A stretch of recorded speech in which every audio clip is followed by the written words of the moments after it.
बदले की आग में बारूद उगल रहे हिजबुल्लाह ने अपनी पूरी ताकत झोंक दी है। इजराइल के खिलाफ लेबनान के हिजबुल्लाह ने सारे घोड़े खोल दिए हैं। हिजबुल्लाह चीफ नसरल्लाह ने इजराइल को शत विशत करने का एक प्लान बनाया है। प्लान की डिटेल आपको आगे दिखाएंगे। अभी हिजबुल्लाह के इजराइल पर ताजा हमले की रिपोर्ट। नसरल्लाह ने तैयार किया इजराइल पर अटैक का प्लान नंबर 36। हिजबुल्लाह कमांडो को स्पेशल ऑपरेशन का ऑर्डर।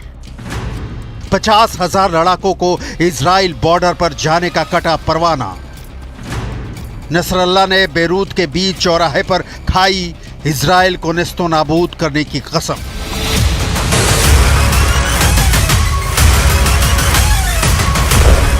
लेबनान में धमाकों की गूंज से हिजबुल्लाह हिल गया है।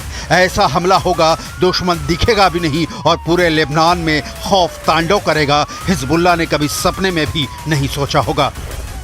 लेकिन अब खून से देश सन रहा है तो हलचल मच गई है। हमास के सपोर्ट में रॉकेट बरसाते बरसाते लेबनान खुद ही युद्ध मोर्चे पर खड़ा है और साथ देने के लिए जो आने वाला है वो खुद ही लहूलुहान है, यानी ईरान।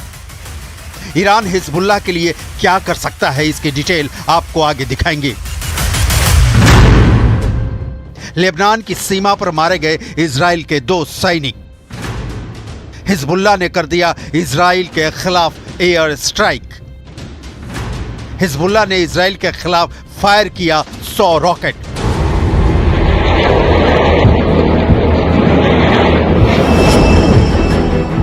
हिजबुल्लाह जख्मी हुए मारे गए अपने लड़ाकों की मौत के बाद अब क्या करने वाला है, ये सवाल इसलिए क्योंकि पूरी दुनिया इस आशंका में जी रही है कि क्या इजराइल लेबनान का युद्ध पक्का है।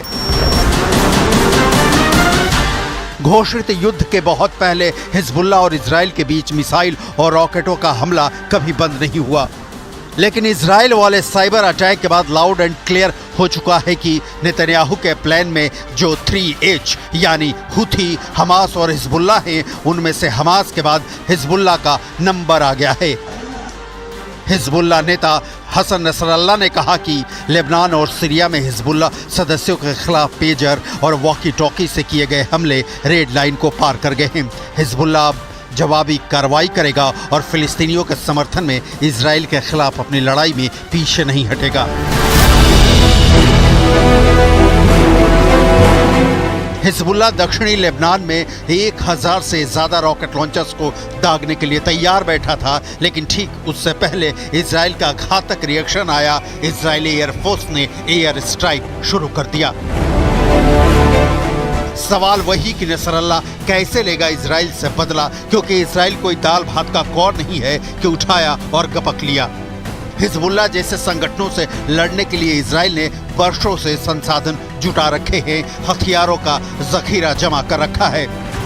लिहाजा ये समझना बहुत जरूरी है कि इजराइल लेबनान के बीच का शक्ति संतुलन क्या है। हिजबुल्लाह चीफ नसरल्लाह ने धमकी दी है कि ना मैं समय बताऊंगा, ना तरीका, ना ही जगह। इजराइल को इन हमलों की भारी कीमत चुकानी पड़ेगी। इन हमलों से हिजबुल्लाह के लड़ाके डरने वाले नहीं है। हम अपनी मुहिम जारी रखेंगे। इसके बाद इजराइल ने कोई कोर कसर नहीं छोड़ी। फाइटर जेट्स को स्क्रैम्बल किया और लेबनान की धरती पर आग बरसा दी।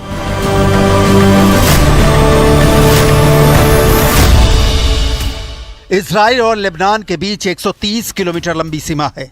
इजराइल का उत्तरी इलाका और लेबनान का दक्षिणी इलाका। इस सीमा को ब्लू लाइन कहते हैं। ग्लोबल फायर पावर में शामिल 145 देशों की सूची में लेबनान किसी भी तरह से इजराइल के टक्कर में नहीं है। 145 देशों में इजराइल की रैंकिंग 18वीं है, जबकि लेबनान की 111वीं। कहीं कोई समानता नहीं है। हिजबुल्लाह का तो अपने देश लेबनान पर ही पूरा आधिपत्य नहीं है। लिहाजा लड़ाई छिड़ी तो हिजबुल्लाह के हिस्से में क्या आएगा ये बता पाना मुश्किल है, क्योंकि हिजबुल्लाह के पास जो है वो ईरान का दिया है और ईरान का हाल तो इजराइल ने ये करके छोड़ा है कि उसके घर में घुसकर हमास चीफ इस्माइल हानिया को मौत के घाट उतार दिया। ईरान देखता रह गया। ईरान के राष्ट्रपति बता रहे हैं कि इजराइल हमले में क्यों हो रहा है कामयाब। सुनिए।